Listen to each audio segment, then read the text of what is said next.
নমস্কার বন্ধুরা, সবাই কেমন আছো? আশা করি সবাই ভীষণ ভালো আছো। তো আজকে আমাদের দুপুরের মেনুতে যে আমি একটা রান্না করেছি সেটা হলো, এই রান্নাটা আমার শাশুড়ি মায়ের কাছ থেকে আমি শিখেছিলাম।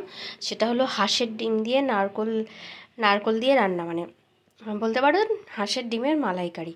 তো এর মধ্যে মা কী করে, যেহেতু হাঁসের ডিমটা শুধু হয় বলে মা দেখেছি ঘি মানে দেয়, তোমার আলু দেয়, আলুটা সেদ্ধ করে ভেজে তারপরে দেয়। আমার আজকে আলু সেদ্ধ করে ভেজার সময় ছিল না, তাই আমি দিয়ে দিয়েছি। এটা কিন্তু দারুণ খেতে হয়, মানে সত্যি ভীষণ সুন্দর হয়। খুব সাদা মাঠা ইনগ্রিডিয়েন্টসে এটা রান্না হয়। প্রথমে হাঁসের ডিমটাকে সেদ্ধ করে কড়াইয়ে ঘি গরম করে শুধু নুন দিয়ে হাঁসের ডিমটাকে খুব ভালোভাবে ভেজে তুলে নিতে হবে। তারপরে ওই ঘিয়েই তোমার নুন দিয়ে আবার সেই সেদ্ধ করে রাখা আলু বা তুমি সেদ্ধ ছাড়া আলু ভেজে নিয়ে তুলে রাখতে পারো। তারপরে কড়াইয়ে আবার একটুখানি অল্প তেল দিয়ে কালো জিরে ফোড়ন দিয়ে তারপরে তোমাকে আদা বাটা আর ভীষণ সামান্য জিরে আর ধনে গুঁড়ো দিয়ে নারকোল বাটা দিয়ে খুব ভালোভাবে নারকোল বাটার সাথে সামান্য সর্ষে, একটুখানি পোস্ত আর খুব সামান্য কাজু বাদামও দিতে পারো, না চাইলে নাও দিতে পারো, তাতে কিচ্ছু যায় আসবে না।